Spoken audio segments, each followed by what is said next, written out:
같이 보실 말씀은 마태복음 22장 23절로 33절까지의 말씀입니다. 한 목소리로 말씀 합독하시겠습니다. 부활이 없다는 사두개인들이 그날 예수께 와서 물어 이르되 선생님이여 모세가 일렀으되 사람이 만일 자식이 없이 죽으면 그 동생이 그 아내에게 장가들어 형을 위하여 상속자를 세울지니라 하였나이다. 우리 중에 7형제가 있었는데 마지가 장가들었다가 죽어 상속자가 없으므로 그 아내를 그 동생에게 물려주고 그 둘째와 셋째로 일곱째까지 그렇게 하다가 최후에 그 여자도 죽었나이다. 그런즉 그들이 다 그를 취하였으니 부활 때에 일곱 중에 누구의 아내가 되리이까? 예수께서 대답하여 이르시되 너희가 성경도 하나님의 능력도 알지 못하는 고로 오해하였도다. 부활 때에는 장가도 아니가고 시집도 아니가고 하늘에 있는 천사들과 같으니라. 죽은 자의 부활을 논할진대 하나님이 너희에게 말씀하신 바 나는 아브라함의 하나님이요 이삭의 하나님이요 야곱의 하나님이라 하신 것을 읽어보지 못하였느냐 하니 하나님은 죽은 자의 하나님이 아니요 살아있는 자의 하나님이시니라 하시니 무리가 듣고 그의 가르치심에 놀라더라. 아멘. 할렐루야. 오늘도 예배의 자리 가운데 모이신 성도님들 주님의 이름으로 환영하고 축복합니다. 같이 나눌 말씀의 제목은 주님은 제한이 없으십니다 라는 말씀의 제목 가운데에서 은혜를 나누도록 하겠습니다. 사람은 내가 믿을 만한 범위 안에서 이해하고 납득하고 수용하려고 합니다. 이 정도 일 정도는 할 수 있겠지, 저 정도는 불가능해 보여도 어찌 보면은 확률적으로 가능할 수 있을 것이다 라고 생각을 해요.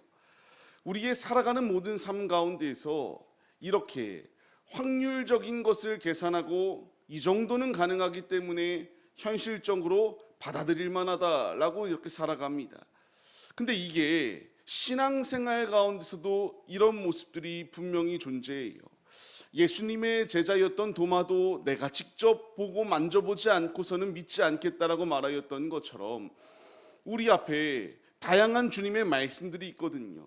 성경 구약으로부터 시작해서 신약에 이르는 말씀에 이르기까지 모든 말씀을 통하여 주신 바 주님의 음성들이 예비되어져 있습니다. 하지만 이 모든 말씀을 다 수용하고 믿는 것이 아니라 이 정도는 내가 믿을 수 있겠다. 하지만 저 말씀은 정말 있는 것일까? 그리스 로마 신화와 같이 신화적 요소가 첨가되어서 이렇게 그냥 각색한 것이 아닐까라고 생각하는 이들이 분명히 존재합니다. 주님은 오늘 말씀을 통하여 이런 믿음 없는 모습이 아니라 믿음을 가지고 주님 앞에 나오길 원하세요. 오늘 말씀을 보시게 되면은 사두개인이 나옵니다. 사두개인들이 누구입니까? 너무나 잘 설명한 것이 23절의 말씀입니다. 부활이 없다는 사두의 개인들이 예수님 앞에 찾아왔다. 궁금해서 물어보기 위하여 찾아온 것이 아닙니다. 예수님을 더욱더 난감하게 만들고 자신들의 주장이 맞다라는 것을 많은 이들 앞에서 공포하기 위하여 이와 같이 찾아왔다라는 것을 분명히 보여줘요. 이들은 부활을 부정했습니다. 천사와 영이라고 하는 것도 부정하였던 게 이들의 모습이에요. 지금 이런 상황 가운데서 예수님 앞에 찾아와 이들이 얘기하는 게 무엇입니까?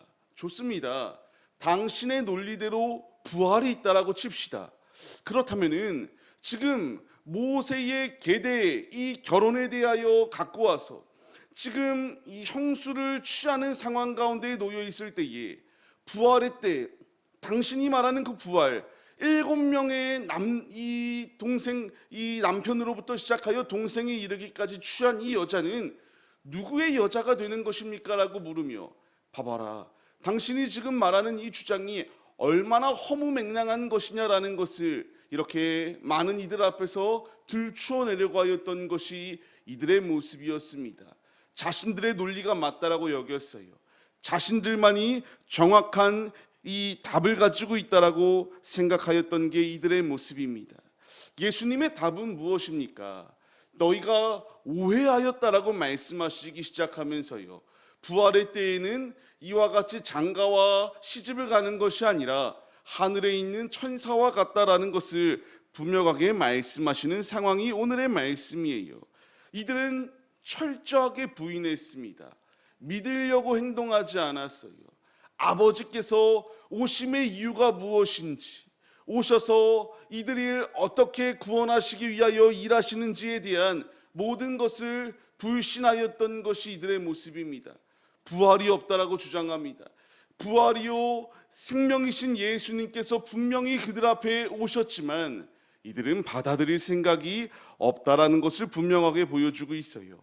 근데 이게 비단 사두개인들에게만 있는 모습일까라는 것을 생각해 볼 필요가 있습니다. 아닙니다. 현 시대를 살아가고 있는 많은 신앙인이라고 말하는 이들도 자신 앞에 납득가는 것은 받아들입니다. 하지만 내 머릿속으로 이해가 되지 아니하는 것들은 철저하게 배척하는 것이 지금 이 시대를 살아가고 있는 믿는 자들의 모습이 아닐까라는 것을 우리가 생각해 봐야 됩니다. 주님이 부활하셨다라는 것을 내 눈으로 보지 아니하였는데 어찌 믿을 수 있겠는가? 그 음성이 내 귀에 직접적으로 들리지 아니하는데 어찌 믿을 수 있겠는가? 끊임없이 사두개인들과 같은 마음이 가득하여서 부활은 없다, 천사는 없다, 영은 없다, 끊임없이 아버지께서 분명히 말씀하셨음에도 불구하고 그 말씀 안에서 내가 변화되어지길 소원하는 것이 아니라 불가능하다, 납득할 수 없는 이것은 결코 나는 받아들이지 아니할 것이다. 끊임없이 불신의 마음을 가지고 있는 이 악한 세대의 실상을 우리가 본받지 않기 위하여 주님으로 근신하고 깨어 있은 믿음의 모습이 우리에게 필요하다라는 사실을 분명하게 말씀해 주고 계세요. 그렇기 때문에 이들은 예수님이 십자가에서 죽었을 때에 부활은 없다라고 말하기에 죽음 이후에 얼마나 이들은 봐라, 우리의 논리가 얼마나 완벽했는가에 대해서 강조하였을까요? 하지만 이들이 생각하였던 것처럼 부활이 없었던 게 아니죠. 예수님께서 3일 있다 부활하셨습니다. 주님께서 부활하시고 이들의 논리가 잘못되었다라는 것을 분명하게 온 만방에, 온 열방에 나타내 주셨던 주님의 뜻을 우리가 발견할 수 있게 됩니다. 주님은 지금도 우리의 하나님이 되어주세요. 그렇기 때문에 말씀하시지 않습니까? 과거형이 아니에요. 아브라함으로부터 시작하여서 야곱에 이르기까지 그들의 하나님이다라는 것을 읽지 못하였느냐? 나는 죽은 자의 하나님이 아니라 살아있는 자의 하나님이시다라는 것을 분명하게 강조하셨습니다. 주님은 살아계십니다. 그리고 그분께서 현재 진행형으로 우리와 함께 주고 계세요. 로마서의 말씀을 통하여 그렇게 말씀하시지 않습니까? 그리스도 예수 안에 있는 하나님의 사랑에서 끊을 자가 누가 있겠습니까? 없습니다. 주님 안에, 그 사랑 안에서 온전히 세워질 수 있다라는 사실을 분명하게 말씀하세요. 우리는 이 말씀을 신뢰하며 나아가야 됩니다. 지금도 사두개인들과 같이 거짓이 난무하는 이 세대 가운데서 어떻게 해서든 하나님과의 관계를 끊게 하기 위한 교묘한 계략들이 우리 앞에 다가오기 마련이거든요.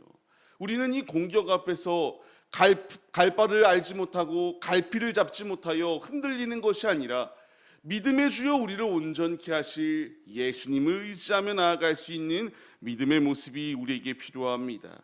하지만 우리는 이 악한 세대의 소리에 자꾸만 귀 기울이려고 해요. 하지만 그 소리는 나의 영혼을 피폐하게 만든다는 사실을 잊지 마시기 바랍니다.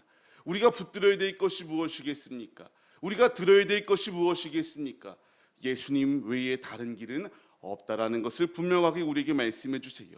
말씀드린 것처럼 사두개인들은 자신들이 이겼다라고 생각하였을 거예요. 하지만 고린도전서의 말씀과 같이 주님께서 부활의 첫 열매가 되어주셨고 그를 믿고 그를 소망하는 자, 우리 역시 영원한 부활의 소망이 예비되어져 있다는 사실을 말씀해 주시고 있습니다. 중요한 핵심이 무엇입니까? 내 지식과 내 경험과 내 판단이 중요한 것이 아닙니다. 이들 역시 분명히 하나님의 말씀을 연구하고 묵상하였던 자들인 것은 분명해요. 하지만 올바른 신앙생활, 올바른 신앙관이 아니라 자신들이 생각하였을 때에 없는 것이다라고 판단하였기에 부활은 없다라고 주장하였던 게 이들의 모습입니다. 악한 소리에 귀 기울이거나 눈이 멀어 눈앞에 주님이 계심에도 불구하고 바라보지 못하는 이런 아둔한 모습이 아니라 우리가 지금도 믿음의 눈을 들면 우리 앞에 계시는 예수님이 함께 하시고 있다는 사실을 바라봐야 됩니다. 귀를 열면 주님이 우리에게 음성을 더하여 주시고 있음을 우리가 마음에 새겨야 돼요. 그리고 아버지께서 부르실 때에 주께서 우리를 일으켜 세우시는 이 자리 가운데서 믿음의 행진을 행하여 주님께로 나아올 수 있는 이 신실한 믿음의 모습이 우리에게 필요하다라고 말씀하십니다. 우리 주님은 제한이 없으십니다. 성경이 66권의 모든 말씀들 우연찮게 혹은 그냥 없는 것을 있는 것처럼 미화하여 주어진 이것이 아니라 주께서 1.1에게 오류가 없다라고 말씀하시지 않습니까? 제한이 없으신 그 주님께서 아브라함으로부터 시작하여 성경의 모든 인물 가운데에 그들의 하나님이 되어주신 것으로 끝이 아니라 우리의 하나님이 되어주십니다. 오늘 그분이 우리와 함께 하실 때에 온전히 주님 안에서 승리할 수 있다는 사실을 잊지 마시고 이 현혹을 자꾸만 우리 앞에 미혹하고 현혹하려고 하는 이 악한 세대의 소리에 귀 기울이는 것이 아니라 아버지의 음성에 귀 기울여 오늘도 주가 주시는 힘으로 힘차게 주님을 신뢰하며 주님께로 나아가는 거룩한 믿음의 군사들이 우리들의 모습이 되시기를 주님의 이름으로 간절히 축원합니다.